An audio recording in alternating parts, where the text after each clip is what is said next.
Ano po? Minimithi, pang nagdaan, tama? Minimithi, pang hinaharap. Walang katapusan. Diba? Halimbawa sabi ng Lord sa iyo, ibinibigay ko na sa iyo ang mga kaalaman o mga pagpapalang kinakailangan mo. Ano yun? May hanggan? Wala? Wala. Kasi ibinibigay ko na sa iyo ang mga pagpapalang kinakailangan mo.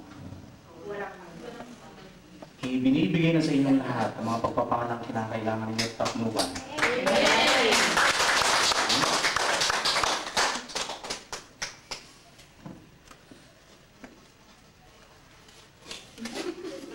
May kabayo?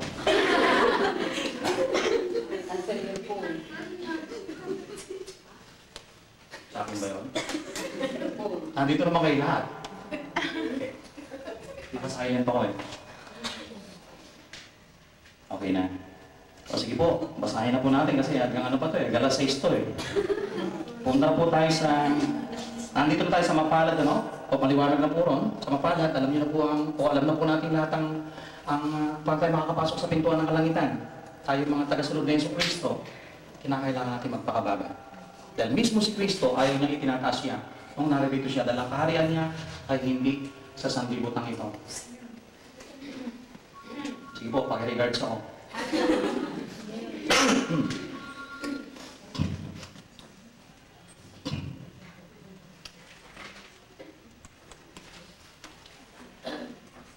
Okay. Mapalad ang mga nagmimithing makatupad sa kalooban ng Diyos. Sapagkat, maraming salamat po. Ang Diyos nga naman kumikilos talaga. Ha? Alam na ba yun? Pag nararamdaman yung sugo niya namamalat na, may uto sa anghel. Amen? Amen! Mapalad ang mga nagmimithing makatupad sa kalooban ng Diyos. Sapagkat, ipagkakaloob sa kanila ang kanilang minimithi. Ano ang kalooban ng Diyos?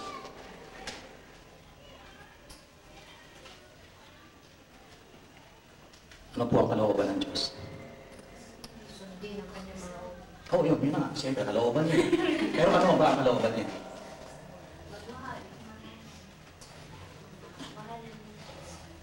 Ang kalooban ng Diyos? mahalan. Fixin po natin para huwag tayong marito. Babaguhin ko yung tanong. Ang tanong kanina, ano ba ang kalooban ng Diyos? Ngayon, babaguhin ko. Sino ba ang kalooban ng Diyos? Sagot, tayo mo kalit niya. Sino? Tayo.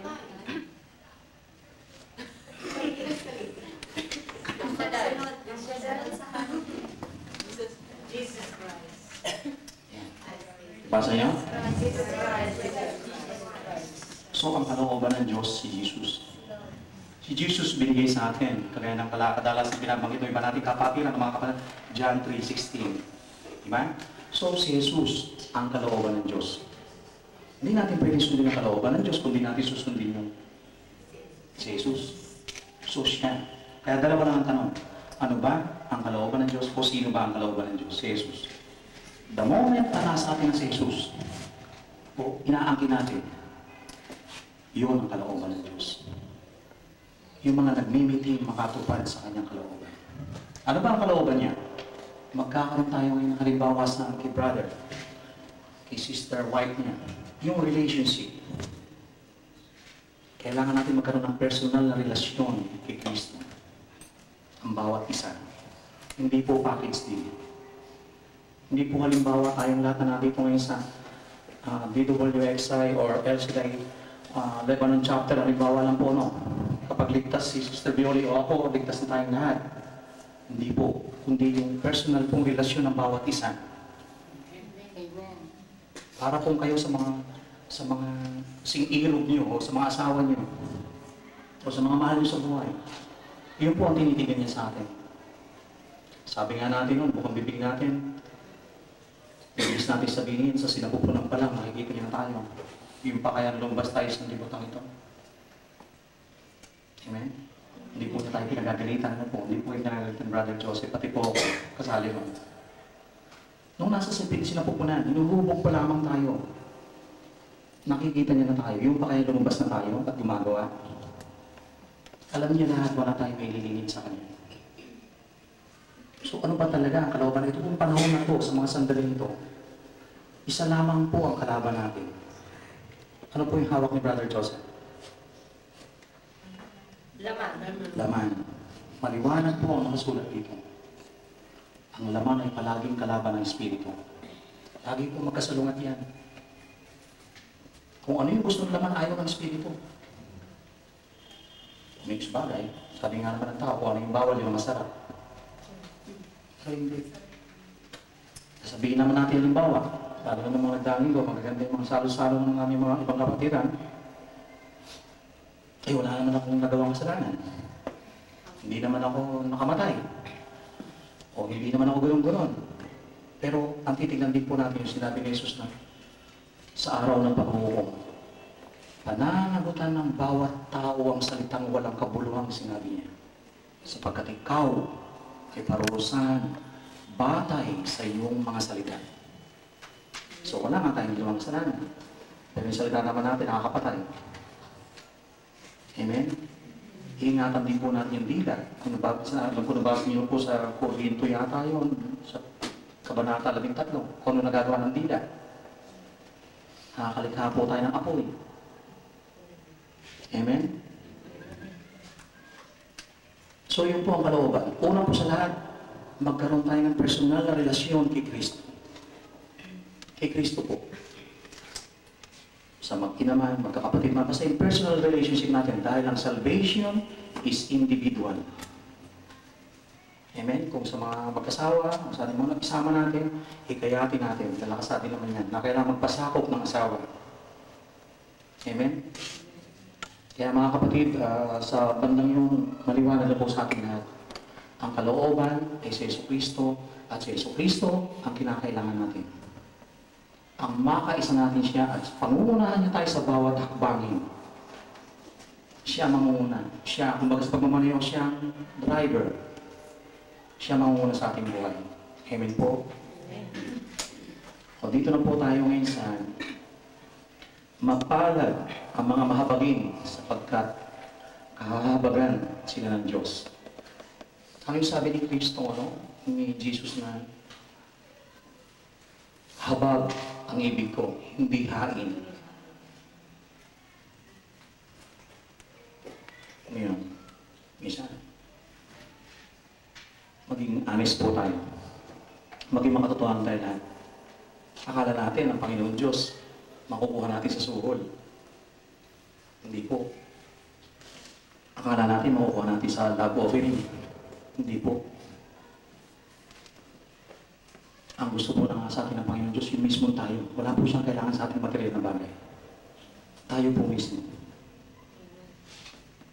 Magnilay din po tayo sa mga sandaling ito. Sapagkat si Kristo, pinigilan niya yung habag sa atin. Sa halip na magalit siya nang nandun sa krus ng Kalbaryo, siguro tayo, o si Brother Joseph, o si Brother Frank. Pag nakawala ako rito, yari kayo. Pero hindi ganoon si Kristo. Ano sabi niya? Ama, patawarin niyo sila, hindi nila alam ang kanilang ginagawa. So sa atin yun, kung iiral sa atin yung habag, mararamdaman natin yung pagmamahal na tarbo mula kay Kristo. Ay, sorry, ma, ba't ko nagawa to? Or sorry, anak, ba't ko nasabi to? Or sorry, kuya, ate, or sana. Pag nagawa natin, parang deep inside, nagsisisi tayo talaga. Kasi nakukonsensya tayo eh. Pero pag wala sa atin si Kristo, okay na. I don't care. Magalit siya sa akin, walang problema. Pag kinirapan niya ako, tignan ko siya na mas matindi. Diba? Oo. Minsan gagargahan mo pa yung galit mo, kung ano salita pa ginagamit mo. Kung natin, para mapagtakpan lang yung alam natin. Diba? Maging makatotohanan tayo lahat. Si Brother Joseph po, unawain po natin ito. Meron po akong isang nakashare na isang kapatid natin, needless to mention, huwag na po natin banggitin sa Diyos po ko po. Ihalin tulad niyo po ito. Si Brother Joseph po ay tourist dito. Tourist. Pero isa po ang pinasasabi ni Kristo sa inyo. Bago po sa akin. Nawa si Kristo, huwag niyong gawing turista sa inyong mga puso. Gawin niyo siyang permanent residence. Hayaan niyo siyang mamimilihan sa buhay natin. Huwag natin siya gawing bisita kasi pag bisita, aalis din yan. Samantala pag nasa atin siya, maganda. Diba? Kaya sabot dalangin ko sa Panginoon Diyos na si Brother Joseph, inaangkin ko, alam ko kasama ko yun, nananalig at nanapalataya ko, siya may kalooban kung bakit ako pumarito. Ngayon, si Brother Joseph, hindi ba rin nakaligtaan niyo yung itsura ni Brother Joseph, pero yung salita na padala kay Brother Joseph na bigay sa ating lahat, huwag natin kalilimutan. Amen.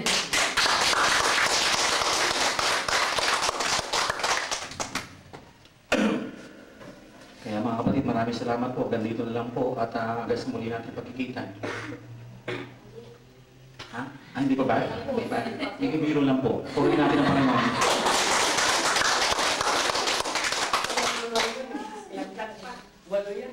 Walo ba yun? Ito pa. Ito pa ngayon. Mapalad ang may mga malinis na puso. Sapagkat makikita nila ang Diyos. Amen. Unahin mo natin, meron bang pusong marumi? Siyempre, sabi ni Jesus dito, mapalad ang may mga malinis na puso. So, ibig sabihin, merong marumi, di ba? Ano yung mga marumi? Ano yung mga nasa puso na nagiging sanay ng hindi natin makita ang Diyos? Galit. Mapanirang puri. Naku po. Naku po. Una, galit, mapanirang puri, mapanibugo. Ano pa? Ano pa? Sige, sabihin nyo. Ikaw isawat mo, labas nyo. Yung mga basura natin dyan sa puso. Ano yung mga basura natin? Ano sis? Mga chismosa po. O yun. Yeah, tama yan, tama yan. Huwag ka titingin sa iba, para walang personal lang. Sasabihin lang, mga chismosa po. Ha? Basta kailangan ni... Yung mga chismosa po. Oo.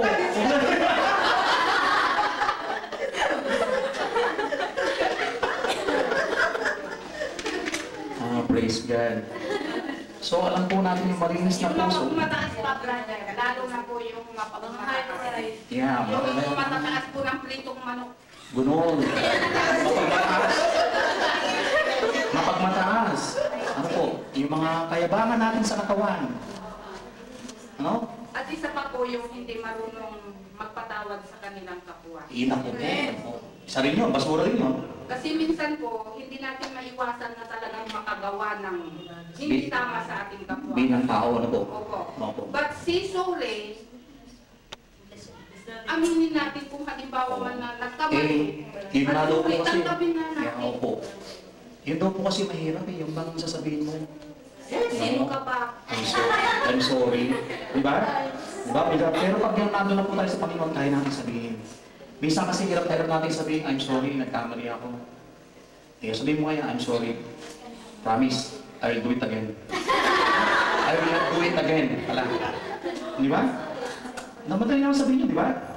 O kaya naman yung, sorry, malabas pala sa ilong. Diba? Pero hindi, kailangan talaga yung para magkaroon tayo ng malinis na puso, kailangan talaga maging, first of all, aminin natin sa Diyos na tayo yung makasalanan. Opo, totoo po yun. Wala. Paano na, brother? Hihingi ka na nga ng sorry, iismilang ka pa. Mapalad ka. Hindi sa banda ko yun. Pupunta tayo ron, mamaya. Pupunta tayo mamaya ron. Mapalad yun, pag inaalim mo rin sa ending yun eh. Sa ending yun, nandito pa lang tayo sa malinis na puso. First of all, higit sa lahat, aminin natin na makasalanan tayo. Ano sinasabi sa banal na kasulatan? Sino man nagsasabi na siya wala siyang kasalanan, ginagawa niyang sinungaling ng Diyos. Wala naman kasalanan. Every Sunday na ako nangungumunyon eh. Nagsiserve pa ako dyan sa simbahan eh. O, nasa El Shaddai pa ako, tibo ko, ano kasalanan ko. Hindi kaya ng mga lukulukong yan. O, ano yung halimbawa ni Jesus doon natin? Meron yung nananalangin. Yung makasalanan, hindi makatingin sa langit. Ako doon. Samantalang isa, Lord, hindi kagaya niya, ganyan, ganyan, ganyan, ganyan, ganyan, ganyan, ganyan, ganyan. O ano sabi ni Jesus doon? Mas kinulugdan niya isa na inaamin na makasalanan siya. Kaya wag po natin pag naging Christ-centered tayo, si Kristo po ang ating huwaran. Wala nang iba. Hindi po si Judas. Yan. Amen po? So, nandun po tayo sa ano, no? Sa malinis. Ano ba? Natanggal ba yung mga basura? Pag lumalabas si Manang Auring, napapansin ko, maski sabihin na kami, kailangan labas mo yung basura mo. Kung may makakuli ka. O yan. Kailangan maglabas ng basura. Hindi matataba ko. Makangamoy pa minsan. Nanonood ka ng TV. Yan. Parang gano'n. Gano'n din yun. Pero kung bibigyan natin, ilalarawan natin sa malalim na kahulugan yung buhay natin. Huwag natin hayaan mga basura. Yan natin kagad. Ano yung bahay na marumi? Ano yung kadalasan tumatakbo sa Pilipinas? Kung maliit lang yun, o yung malaki? Naku po. Pag pinugaran tayo ng daga. Ano yung katangian ng daga? Yung sinabi kanina. Hindi. Yung katangian ng daga sa mga gamit natin. Naninira.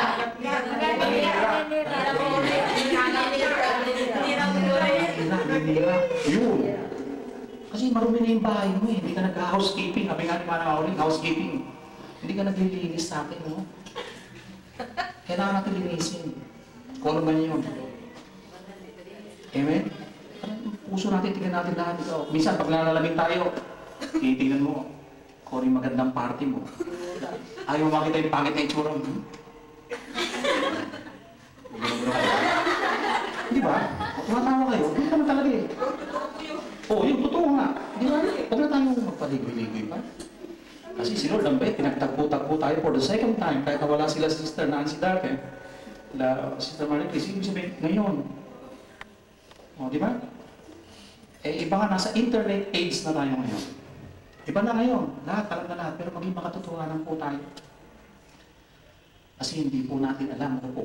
Kagaya nga na sinabi ko ngayon, patuloy po siyang kumakatok sa ating lahat. Huwag po natin siyang gawing turista. Gawin natin siyang permanent residence. Ha? Dito siya nakatira. Sa atin.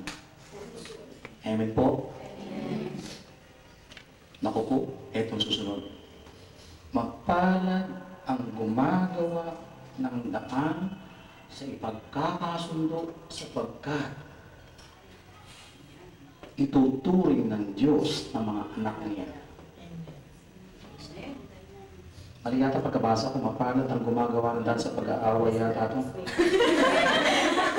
Malinaw naman yung basa ko, hindi pa kailangan magsalamin. Mapalad ang gumagawa ng daan sa ipagkakasundo sapagkat ituturing silang mga anak ng Diyos.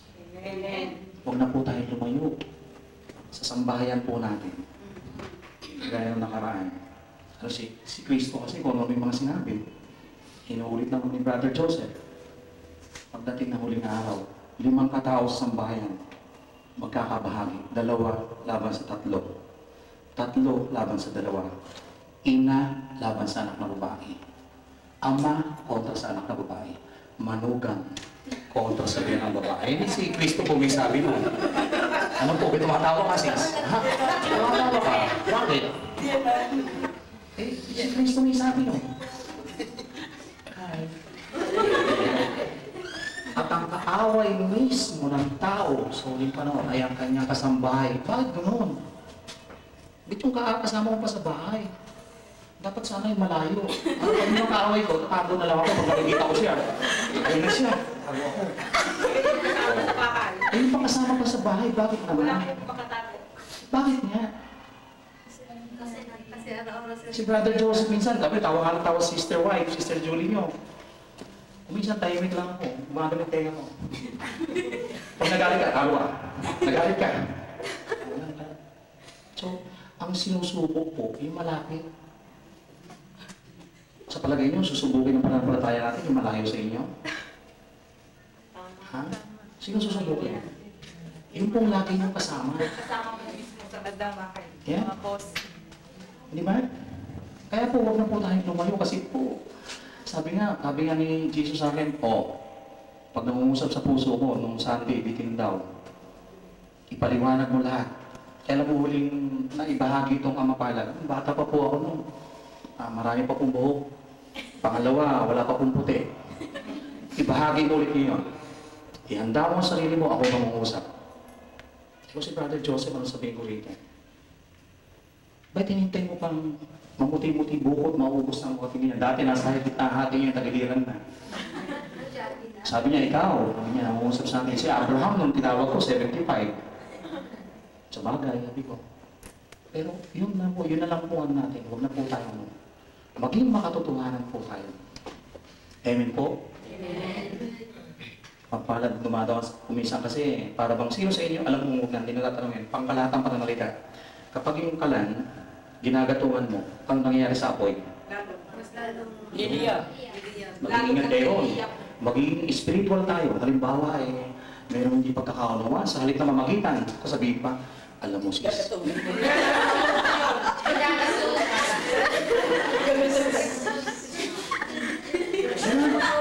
Hindi ba? Hindi ba? Kaya nga, bakit nga?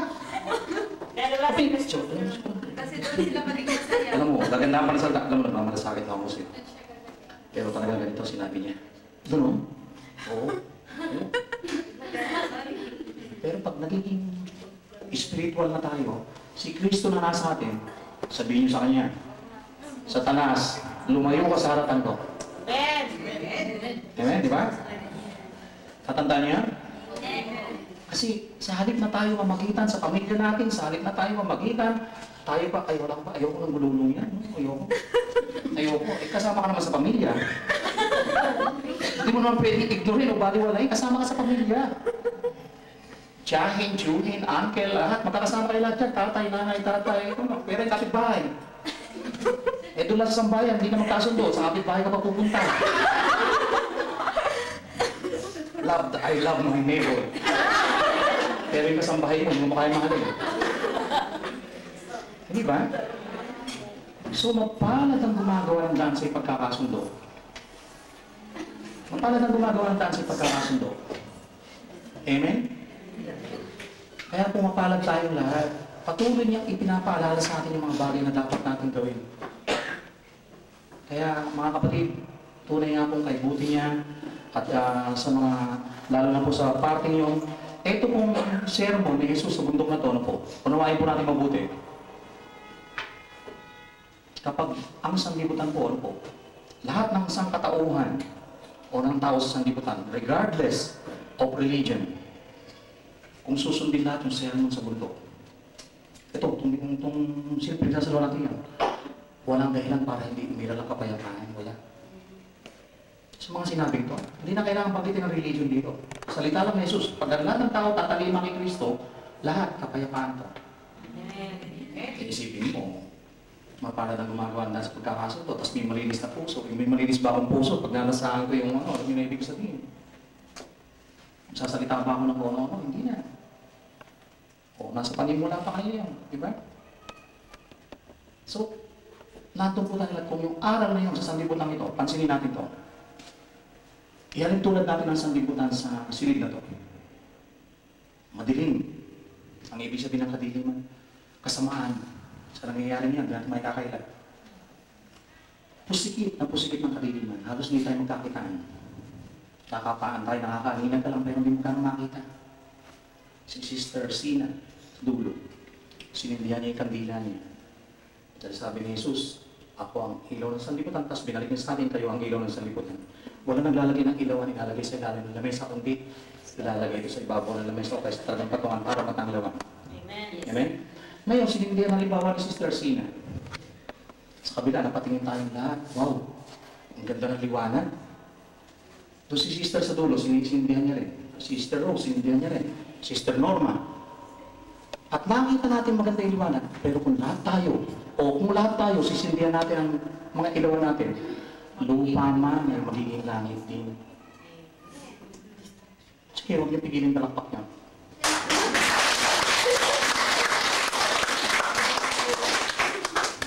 Magkasakit kayo sa puso kayo rin.